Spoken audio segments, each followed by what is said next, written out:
Assalamualaikum warahmatullahi wabarakatuh. Iki ngaji santai-santai napa muhasabah. Muhasabah itu kalau Kiai Jawa maknani itu ngoreksi diri sendiri. Jadi menghitung diri sendiri.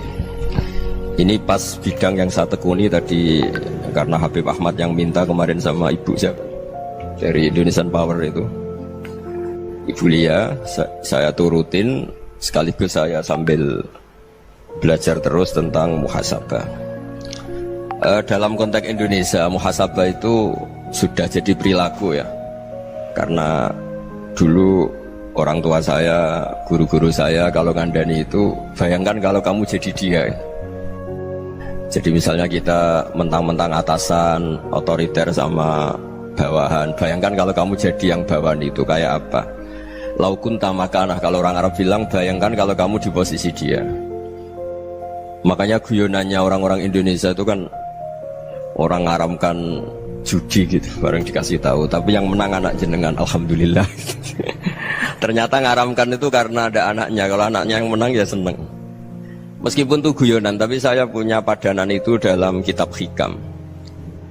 Nabi Ibrahim itu Khalilur Rahman, tentu bencinya minta ampun sama yang namanya maksiat.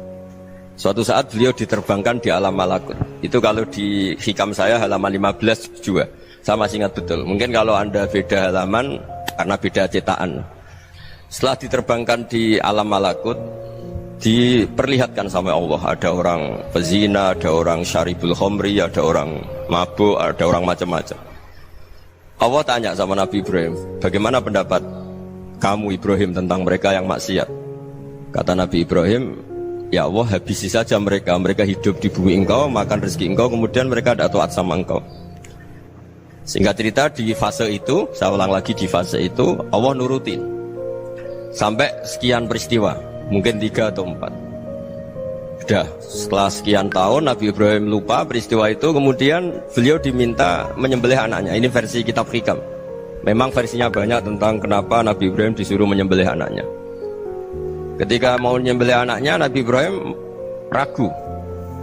Huwa samratu fuadi, anak saya ini buah hati saya, kenapa engkau suruh menyembelih? Terus kata Allah, apa kamu tidak ingat ketika kamu saya angkat di alam malakut, kemudian kamu usul bunuh-bunuh, saya tidak mempertimbangkan usul Anda, tapi kenapa sekarang saya merintahkan kamu mikir gitu?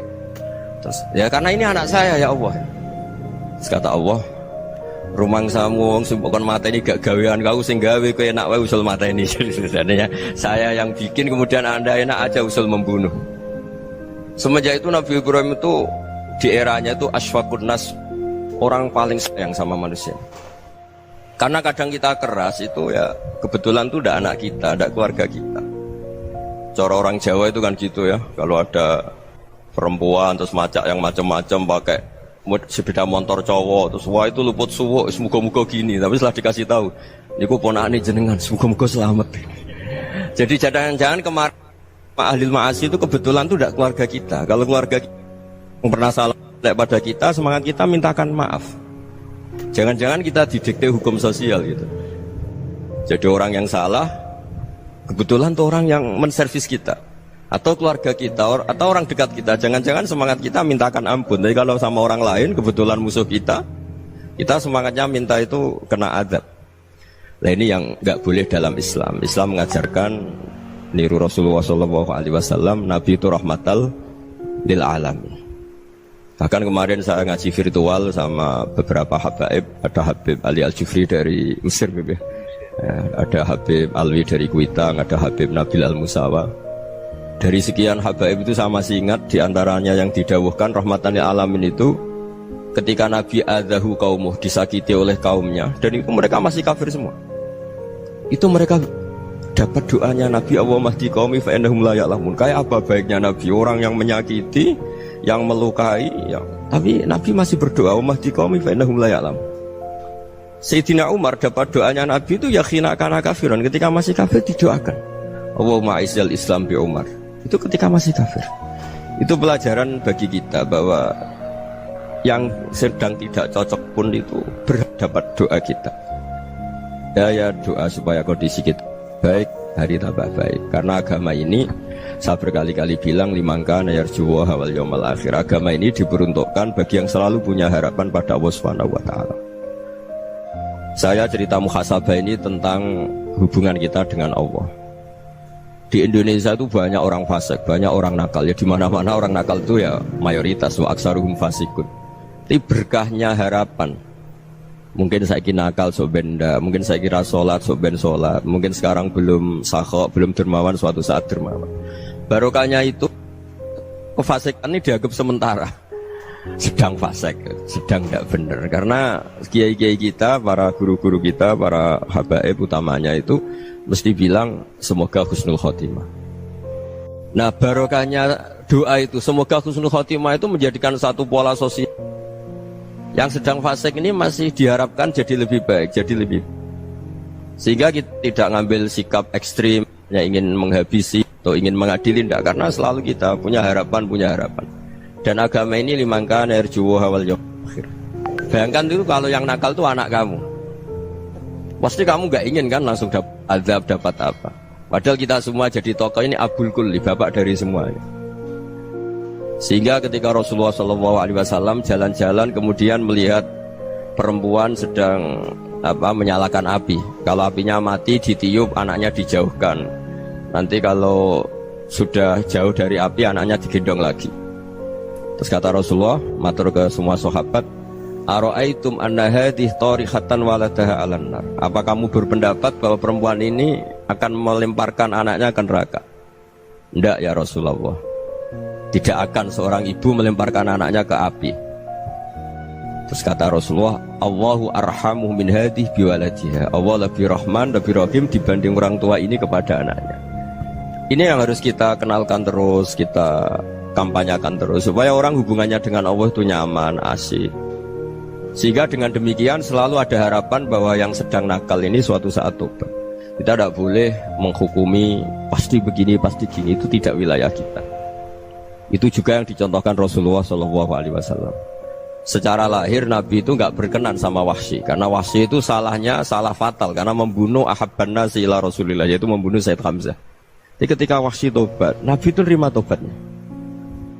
Dan ketika beliau dengan basariyahnya agak siap ketemu Wahsy karena harus ingat Sayyid Hamzah, basariyahnya diturutin. Oke, kamu iman, saya turutin, tapi jangan sering ketemu saya. Karena kalau ketemu kamu, saya masih ingat sama paman saya, Sayyid Hamzah. Kita bisa ngelola seperti itu. Kita tidak cocok sama orang, bagaimanapun mereka umat Rasulullah SAW, kita tetap mencintai mereka. Misalnya kalau beda agama, mereka sama-sama orang Indonesia, kita mencintai mereka atas nama warga Indonesia. Tapi kalau misalnya potongannya ora cocok, beda kultur, bawaannya itu mangkelno cara Jawa, ya bisa diilmoni, jangan ketemu.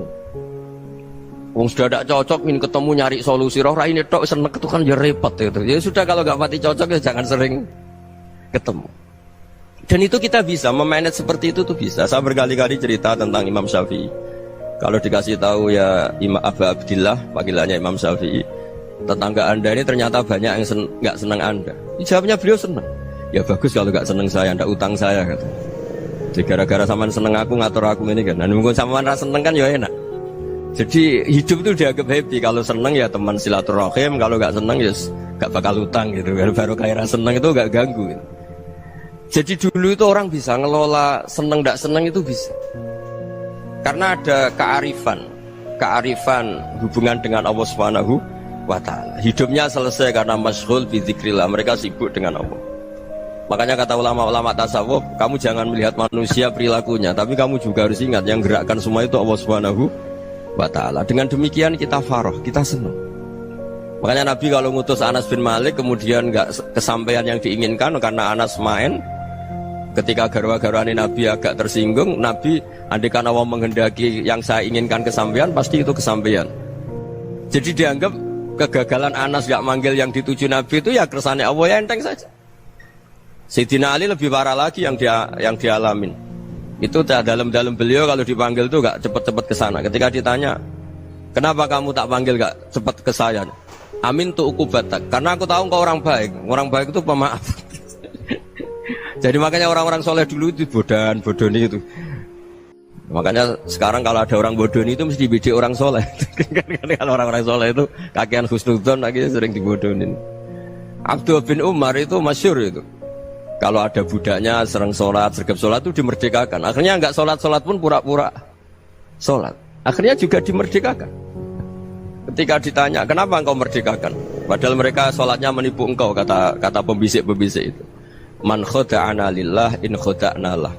Dia nipu atas nama Allah, berarti saat tertipu juga atas nama Allah. Gak masalah dong, semuanya demi Allah Subhanahu wa ta'ala. Jadi ketika kita ketemu mensifati Allah Ta'ala itu ghafir, Allah pemaaf. Jangan kamu gak fair untuk diri kamu nyifati Allah ghafir, pada orang lain Allah kamu sifati sadidul iqab. Jadi Allah kamu atur, kayak MC tadi ngatur saya. Jadi Allah itu apa? Kalau pada saya ghafir, kalau pada musuh saya sadidul iqab. Itu tidak fair. Kalau Anda punya harapan kepada Allah karena Allah Rahman Rahim, Allah ghafir, sebenarnya Allah pada musuh kita ya bisa saja Allah ghafir, bisa saja Allah Rahman Rahim. Sehingga kita melihat orang lain yang kita tidak cocok itu ya enteng saja. Itu min ummati Rasulillah sing tanaluhu syafa'atu, tanaluhu sa'atu rahmati, tanaluhu fair. Jangan dengan kita kayak mesti dapat rahmat. Jangan orang lain kayak Allah pasti sadidul iqab. Itu tidak boleh. Sehingga ketika ada orang Badui, singkat cerita orang Badui ini kencing di masjid, semua sahabat membentak dia. Yang enggak bentak hanya Nabi tok. Saking mangkalnya orang ini karena semua sahabat bentak kecuali Nabi. Setelah dibenarin Nabi, terus Nabi nyuruh sabbu ali dhanuban min ma'in. Setelah disucikan masjid itu, dia berdoa keras sekali. Allahumma arhamni wa Muhammadan wa la tarham ma'ana ahadan. Ya Allah, yang berhak dapat rahmatmu hanya saya dan Nabi Muhammad, yang lainnya jangan gitu. Karena yang lainnya tuh jengkelin, gitu aja saya salah dimarah-marahin. Jadi kalau kamu doa terbatas ya kayak orang Bedui ini, kayak orang Arabi. Apa kata Nabi? Laqad tahajjarta wasi'an. Allah yang rahmatnya luas menjadi kamu sempitkan. Karena kamu mau atur Allah hanya rahman pada Indonesian Power, pada NU, pada kita, yang orang lain gak perlu dapat. Itu kan kasihan Islam, karena Islam terus gak dimiliki semua orang. Allah gak dimiliki semua orang, Rasulullah gak dimiliki semua orang, karena dipek NU, dipek ormas tertentu, dipek, gak boleh seperti itu. Gak boleh takhasyar tawasian, kata Nabi, gak boleh mempersempit zat yang rahmatnya itu luas. Ini semoga etika ini kita pakai di Indonesia. Yang sedang fase kita harapkan lebih baik, yang sedang nggak dapat hidayah kita doakan dapat apa? Hidayah. Masyhur kan, makanya tadi saya mohon sama Habib Ali supaya Habib Ahmad supaya tetap mahalul qiyam tabaruk sama Habib Ali. Di antara doa-doa di Simtud-Duror masyhur itu antuqabilal mudhniba minnah bil ghufran wal musi'a bil ihsan. Jadi harapannya para habaib, para orang-orang baik dulu ya, semoga yang dosa itu dimaafkan, yang sedang salah dibuka, bikin lebih baik. Nabi itu tugasnya juga gitu. Wastaghfir li dzambika walil mu'minina wal mu'minat. Nabi itu tugasnya juga memintakan ampun yang sedang salah. Nah ini cobalah jadi etika kita, muhasabah kita. Jadi muhasabah itu cara berpikir kita set, kita pikir ulang. Ternyata semangatnya seorang Nabi itu wastaghfir li dzambika walil mu'minun. Semangatnya itu memintakan ampun. Orang ahli tafsir tahu semua kalau Nabi itu tidak mungkin dosa. Jadi itu khitabun Nabi wa urida bihi ummatu, itu khitab Nabi, tapi yang dimaksud itu umatnya, karena Nabi tidak akan mengalami dzambun, tidak akan mengalami dosa. Sekarang enggak, kadang-kadang kita ini kalau orang lain salah itu semangat.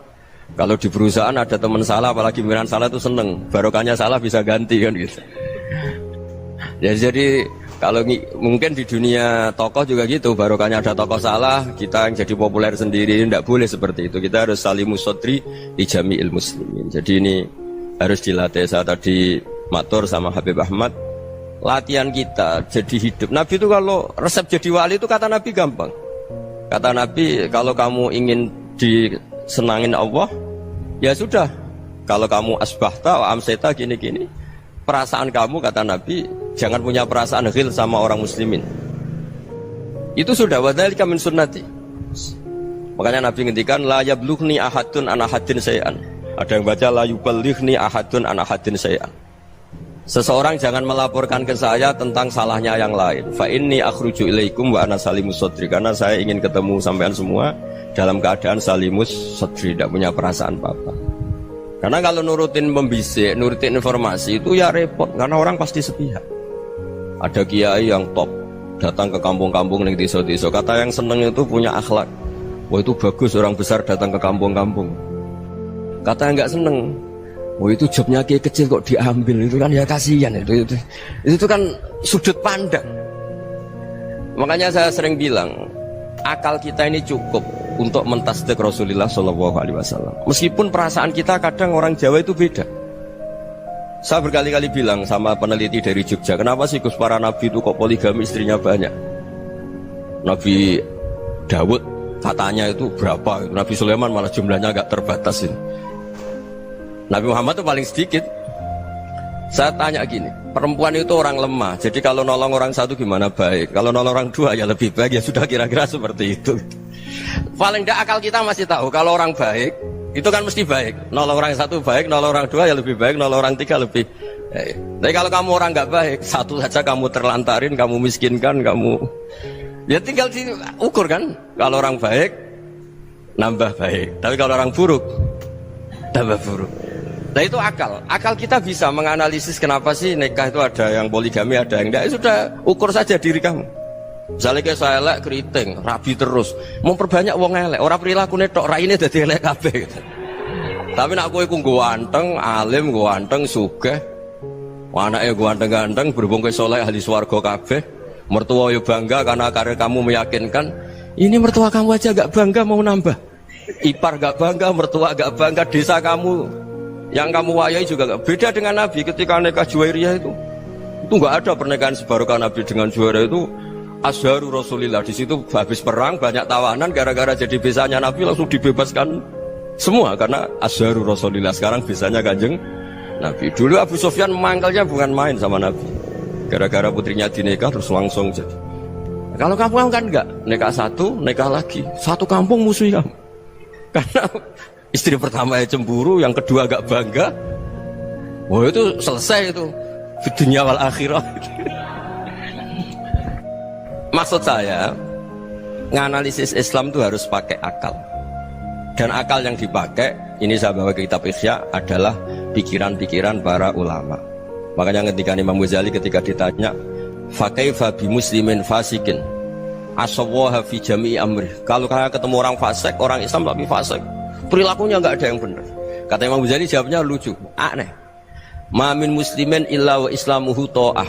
Tidak ada orang Islam kecuali dia mau Islam, membenarkan Allah dan Rasul itu sudah taatnya dia. Kok kamu tidak bisa melihat taatnya dia? Dia pikirannya kan ini pemabuk, ini tukang apa. Tapi kata Imam Ghazali, sebenarnya kamu masih bisa berpikir positif. Ma min muslimin illa wa islamuhu ta'ah. Tidak ada seseorang Islam ketika dia milih Islam itu pasti ada taatnya, yaitu tasdik pada Allah dan tasdik kepada Rasulullah Shallallahu Alaihi Wasallam. Jadi dengan pola seperti itu, maka di antara guru-guru kita yang modern ya di era Mbah Maimun, di sini ada Habib Ahmad, Habib Salim, syair yang sering dibaca beliau adalah ada orang munajat sama Allah. Ini cerita munajat. Itu orang itu ngendikan gini, ana muznibun, ana mukhtiun, ana asi, huwa rahimun, huwa ghafirun, huwa afi. Ya Allah, saya mukhti, saya orang yang salah. Ana muznib, saya orang yang dosa. Ana asin, saya sering maksiat. Tapi engkau ya Allah, engkau ghafir, pemaaf. Engkau rahim, maha pengasih. Engkau afin, yang mudah memaafkan. Kata orang ini, ya agak kurang ajar, tapi saking senengnya sama Allah. Qobal tuhunna salasatan bisalasat. Ya gini saja ya Allah, sifat engkau diadu dengan sifat saya. Engkau Tuhan, Gusti, nggak boleh kalah gitu. Terus wasatah liban ausofu ausofi, dan kau pasti pemenangnya gitu. Jadi ada orang rayu Allah dengan cara seperti itu ya ada ya. Saya ini manusia, salah saya banyak. Engkau ampunannya banyak. Engkau Tuhan, Gusti, nggak boleh ampunan Anda, ampunan engkau kalah dengan salah saya. Nggak boleh Tuhan kok kalah. Jadi untuk supaya orang punya harapan gitu. Banyak juga wali-wali yang jadab ketika datang ke makam Rasulullah SAW.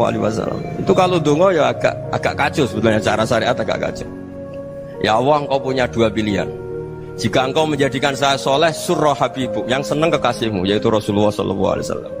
Tapi jika engkau menjadikan saya fasik, surah adubuk, yang senang itu setan. Monggo jenengan mau menyenangkan kekasih jenengan, mau menyenangkan musuh jenengan, monggo jenengan bebas kok memilih.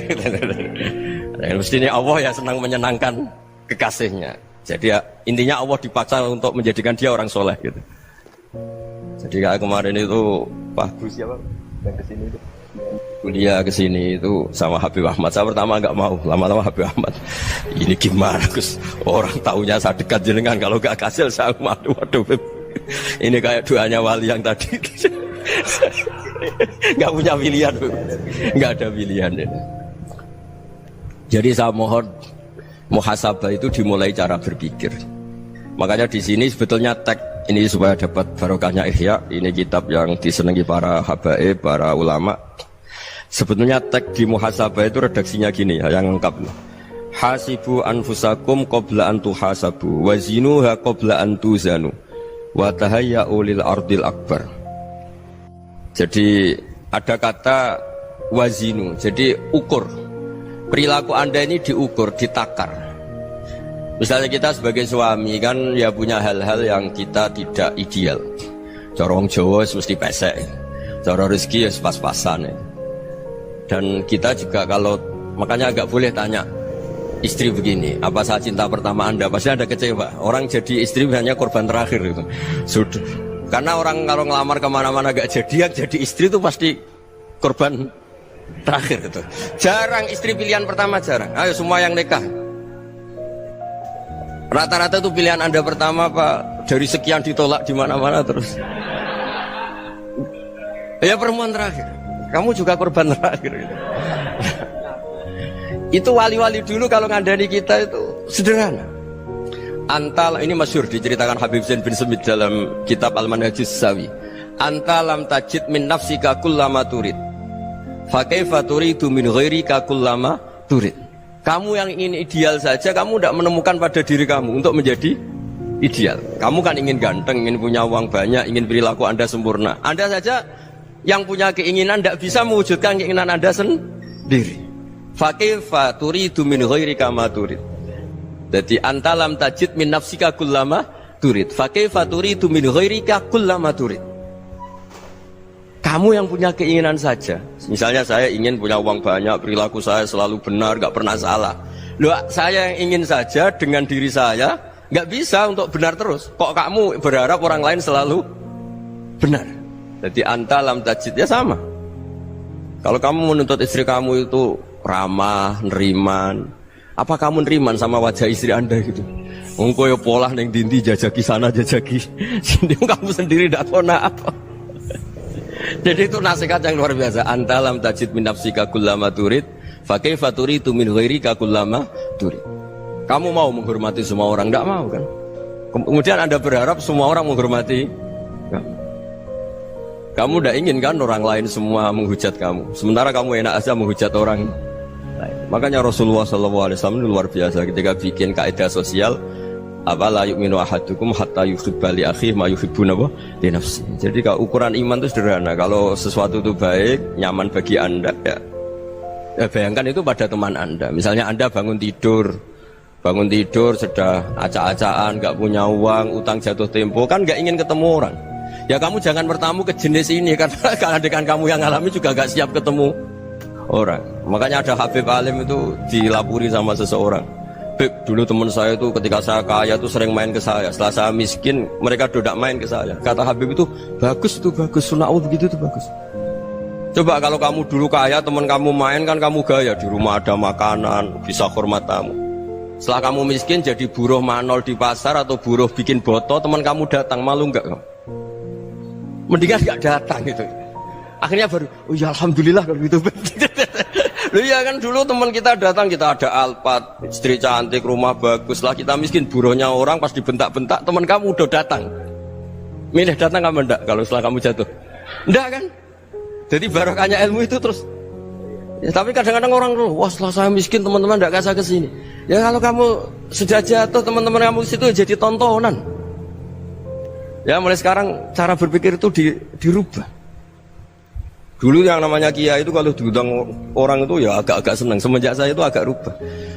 Mengundang kiai, ngatur kiai itu tak haram-haramkan ya ada lumayan lah sekarang itu sudah mulai agak beretika. Dulu itu ngundang tuh tanggalnya ditentukan, jamnya ditentukan, enggak mikir apa kiai saat itu nganggur, enggak. Punya wadifah, enggak.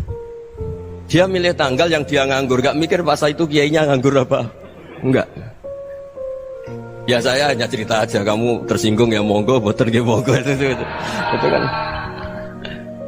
Jadi saya mohonlah supaya tadi saya juga matur ke Habib Ahmad. Jadi untuk orang merasa ikut sunnah Rasul itu gampang sekali kata Sayyid Muhammad. Dulu Nabi berpakaian ala daerahnya. Kalau mikot ya pakai mikotu baladi. Karena Nabi orang Madinah dan beliau berdomisili di Madinah, ya misalnya mikotnya dari Bir Ali misalnya. Tapi kalau Anda orang kawasan Tanim mau umroh ya dari Tanim. Misalnya kawasan Jirona ya dari Jirona. Artinya apa? Kamu ngambil mikot karena Nabi mikot misalnya dari Bir Ali, bukan berarti kamu harus seperti Nabi di Bir Ali, kamu orang Mekah, misalnya kamu orang Tanim, orang ya harus dari mikot itu apa? Baladi. Sama, makanya di fikih-fikih itu kalau teknik anak, Nabi orang Arab, halawiyatnya kurma ya kurma. Kalau orang Jawa sedegan, semua bodoh-bodoh. Ya, bodoh-bodoh manis. Jadi ini tabaruk sama Sayyid Muhammad, ini ada murid beliau, Habib Ahmad, sahabatnya. Supaya orang itu merasa ikut Nabi itu gampang sekali. Ini saya baca ya di halaman tadi disaksikan Habib Ahmad 433 di kitab apa begini? Manhajus Salaf fi Fahmin Nusus. Itu kata Sayyid Muhammad, wa kanat sunnatu Rasulillah annahu yat'amu ma yajiduhu fi ardi wa yalbasu ma yajidu wa yarkabu ma yajidu mimma abahu Allah taala. Faman istamala ma yajidu fi ardi fa huwa al-muttabi' lis-sunnah. Kama annahu hajjal baita min madinati. Faman hajjal baita min madinati nafsihi fa huwa al-muttabi' lis-sunnah wa illam takun hadhil madinatu tilka. Jadi intinya misalnya Nabi dulu itu ngasih sedekah kepada fakir miskin ya pakai dinar, dirham. Ya kalau orang misalnya sedekah pakai rupiah ya sudah ikut sunnah Nabi. Jangan, lu Nabi pakai dinar loh, kamu kok pakai rupiah. Dulu dinarnya Nabi udah ada tulisannya Bank Indonesia, kamu kok ada tulisannya Bank. Ya tidak ada seperti itu. Ya jadi misalnya Nabi sedekah pakai tamar atau pakai al-aqid, ya kita pakai beras, pakai apa. Supaya orang tuh bahwa Rasulullah itu milik kafatal linnas, milik semuanya. Sehingga merasa ikut sunnah Nabi itu ya semuanya. Makanya dulu Mbah Mun kalau motivasi saya supaya bombong, kalau orang Jawa bilang bombong. Wong Jawa itu mesti ono wong alim. Beliau menyontohkan mas itu Mbah Fadol, Senori, Mbah Ihsan Jambes. Itu bisa ngarang-ngarang kitab luar biasa. Padahal beliau bukan orang Arab. Imam Sibawai itu orang Persia, Imam Ghazali orang Tus itu juga ikut Persia. Kata Mbah Mun, wong sing ora Arab lah mesti untuk jatah alim kata beliau. Karena Nabi itu diutus kafatal linnas. Nanti kalau orang yang alim itu Arab tok, berarti tidak ada perwakilan dari Afrika, dari Asia Tenggara, dari mana-mana. Makanya karena Nabi statusnya itu kafatal linnas. Jadi kita harus bangga sebagai Muslim, sebagai orang Indonesia karena misalnya Wali Kutub dulu terkenalnya hanya ada di Yaman, di mana. Ternyata pernah ada juga di Indonesia dan seperti Habib Abu Bakar Segaf Gresik.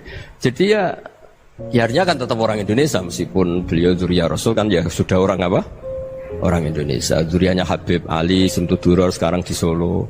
Jadi Indonesia juga dapat Alawin banyak dari Sadatin Alawin juga banyak. Jadi saya mohon barokahnya ngaji seperti ini. Melihat orang lain tuh gampang, bayangkan tuh kalau anak kamu. Makanya Nabi nanti kalau nggak percaya lihat di Hikam nomor 15 di kitab saya itu. Di situ dijelaskan oleh Hikam, jangan-jangan semangat Anda pada orang yang maksiat, pada orang yang keliru supaya dihukum itu karena kebetulan itu udah anak Anda, itu udah keluarga Anda. Coba kalau itu keluarga. Makanya kalau saya guyonan di Jogja itu ada pembantu mecahkan piring terus dimarahi majikannya, saya mesti guyon gitu. Pasti itu pembantunya tidak cantik. Kok bisa Gus? Andai kan cantik dan kamu senang mecahno piring satu, piring 1000 ora iso ngamuk kowe. Ternyata ngamuknya itu karena mecahkan piring apa karena plus tidak cantik? Coba jawab para lelaki ini. Kamu marah sama orang maksiat tuh karena maksiat karena plus itu udah anak Anda. Bayangkan kalau itu anak Anda. Itu hebatnya Rasulullah SAW. Karena kita yang salah pun kadung umatnya, Nabi tetap ngasih fasilitas syafaati li ahlil kabair min ummati. Kayak apa baiknya Nabi? Udah ikut maksiat tapi ikut fasilitasi ngasih syafaat. Loh kalau li ahlil ibadah kan wajar. Nabi ketika ini syafaati li ahlil kabair min ummati. Ya karena tadi logika yang dibangun Rasulullah itu logika yang luar biasa. Kita semangat orang lain kena hukuman itu karena kita tidak punya ra'fah, tidak punya rahmah. Coba kalau Rasulullah yang bil mu'minina ra'ufur rahim, semangatnya itu mendoakan supaya tobat, mendoakan diampuni, Dan itu juga yang diperintahkan oleh Allah Subhanahu wa taala, wastaghfir li dzambika walil mu'minina wal mu'minat. Ya semoga barokahnya ngaji ini, barokahnya Habib Ahmad, barokahnya Maulid Simtud Duror, barokahnya semua kitab Madaih, Tiba Berjanji semuanya, barokahnya Ikhya, barokahnya Said Muhammad, barokahnya guru kita semua, Mbah Maimun, bapak saya. Kita ini ngikuti manhaj, ya, ngikuti apa? Manhaj. Saya sering didhawuhi Mbah Mun, kenapa ihdinas siratal mustaqim bukan siratoka? Bukan jalan engkau ya Allah, karena Allah itu nggak bisa kamu tiru. Allah itu tidak tidur, tidak makan, tidak kesel, tidak capek. Yang bisa ditiru itu siratal ladzina an'amta alaihim. Yang bisa ditiru manusia ya niru manusia. Karena Allah itu tidak bisa ditiru, makanya ihdinas siratal mustaqim siratal ladzina. Dan niru siapa? Niru guru-guru kita. Termasuk niru cara pandang. Jadi misalnya ada orang awam di rumah itu hanya delok reng, delok tikus liwat, itu kan kayak nganggur. Ora tahajud malah mendelok reng. Melihatnya jangan gitu. Huwa tarokal ma'asiyah. Dia di rumahnya ndak dugem, ndak kemana-mana. Dia berarti malam itu tarkul ma'asi. Tidak nyopet, tidak garong, tidak ke tempat maksiat. Susahnya apa sih husnudzon? Jadi jangan lihat huwa tarkut tahajud, huwa tarokat tahajud, wa taroka qiyamal lail. Oke ya, namanya orang begitu ya tidak tahajud, tidak qiyamul lail. Tapi susahnya apa sih kamu bilang huwa tarokal ma'asiyah? Dia juga meninggalkan maksiat, dan tarkul maksiat itu tuh ibadah. Supaya orang tuh gampang lah husnudzon sama orang muslim. Ini orang mukmin, orang yang luar biasa. Di mata Allah itu orang yang luar biasa. Kayak tadi Imam Ghazali, kalau saya ketemu orang muslim kemudian dia tidak pernah baik, gimana? Kata Imam Ghazali, ma min muslimin illa wa islamuhu ta'ah. Tidak ada orang Islam ketika dia mentasdihkan Allah dan Rasulullah, berarti dia juga punya taat. Ya ini latihan saja, sing iso nglakoni Habib Ahmad kula namung cerita mawon. Kula cerita secara akademik, saya punya kitab, saya baca, dan alhamdulillah kita paham barokahnya para guru, dan supaya terbiasalah. Sebaik-baiknya ibadah husnudzon billah wa husnudzon bil mu'min. Soal tidak cocok ya diilmoni tadi ya, namanya nggak cocok ya jangan sering ketemu. Seperti Rasulullah SAW, beliau karena sangat mencintai Said Hamzah, ketemu orang yang pernah begitu sama Said Hamzah, ya beliau secara basyariah tidak siap. Tapi beliau secara cara bahasa sekarang, secara profesional, kalau beliau seorang nabi dan harus menerima tobatnya siapapun ya diterima. Saya meskipun dengan A, B gak cocok karena dia begini-begini sama saya, tapi saya ingat dia sholat, dia baca sholawat, dia mencintai Rasulullah, ya kita hormat. Ya soal gak cocok ya di manage tadi ya, zurhiban tasdid huban. Kalau gak pati cocok ya jangan sering ketemu, bawaannya enak nanti. jadi ya semuanya itu diilmoni lah. Makanya ngendikane Ma'ruf Al-Qurhi ada yang baca Al-Kharqi, mangqala fil yaumi salasa marrat aw marham ummata Muhammad kutiba minal abdal. Karena semangat mencintai siapapun satu hari sering baca marham ummata Muhammad, wa asli ummata Muhammad, wa tajawaz an ummati Muhammad, itu mesti kutiba minal abdal. Dia pasti termasuk wali abdal. Maksudnya semangat mencintai ya dilatih lah. Misalnya Indonesia Power atau PLN, andai kan tidak ada PLN tuh kayak apa? Orang nggak bisa ngaji, tidak bisa aktivitas. Ya barokahnya ada PLN, barokahnya jasanya. Kita sadar, tidak semua kebaikan kita ini memenuhi keinginan orang banyak. Gitu. Orang banyak ingin listrik, ingin saluran apa, dan itu kadang yang mewujudkan orang lain atau kelompok lain. Ya karena itu manfaat ke orang lain ya kita doakan. Karena khairunas anfa'uhum linnas. Sehingga kita terbiasalah ngakui orang lain. Seperti semangatnya Rasulullah SAW, semuanya itu didoakan, semuanya diinginkan kebaikannya. Bahkan Nabi gak putus asa sampai di akhirat. Ketika Nabi lain sudah putus asa karena sudah akhirat, sampai dimintai syafaat semuanya bilang nafsi, nafsi. Karena merasa semuanya gak punya nyali di depan Allah. Karena ini sudah akhirat, sudah finish. Tapi apa Rasulullah? Analah. Ya udah, saya sanggup mensyafaati kalian. Terus kata Nabi, fa'atiyal arsya. Saya mendatangi aras fa akhiru lahu sajidan, saya sujud wa ahmaduhu bima hamida 'allamaniha rabbi. Kemudian saya tetap muji Allah dengan pujian yang terus menerus. Padahal sudah di akhirat, sudah finish. Nabi dimintai syafaat masih sanggup karena Nabi tahu akhirat tidak bisa mendikte Allah, tidak bisa. Allah terus bilang, "Ya Allah ini akhirat loh, engkau sudah tidak boleh mensyafaat." Tidak bisa. Allah tidak bisa diganggu akhirat. Allah tidak boleh dibatalkan rahmannya oleh akhirat. Allah tetap Rahman Rahim abadal abad. Dan Nabi tahu itu. Makanya kata para ulama, fa Muhammadun ahmadu min ghairihi. Jadi Nabi Muhammad namanya dua yang terkenal.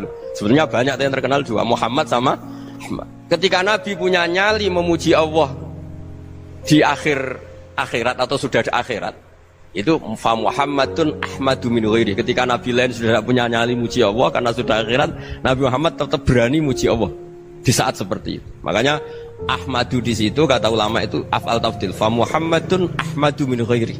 Kanjeng Nabi lebih memuji Allah di saat yang Nabi lain sudah tidak punya nyali untuk muji Allah di saat itu. Makanya kata Nabi fa akhiru lahu sajidan wa ahmaduhu bi mahamida 'allamaniha rabbi. Akhirnya setelah lama gitu terus Allah ngendikan ya Muhammad irfa' ra'sak wasal tu'tah wasfa' tusyaffa. Sudah Muhammad, angkat kepala kamu minta apa saya turutin, dan kalau kamu ingin mensyafaati umatmu saya beri hak apa? Syafaat. Nah, semoga semangat itu juga menjadikan kita munajat bahwa rahmat Allah tidak terbatas, harapan juga tidak terbatas. Mungkin yang sedang nakal ya kita katakan sedang, jangan terus kamu pastikan wah ini mesti suul khotimah, mesti tidak orang baik. Tidak, agama ini liman kana yarju wal yaumal akhir.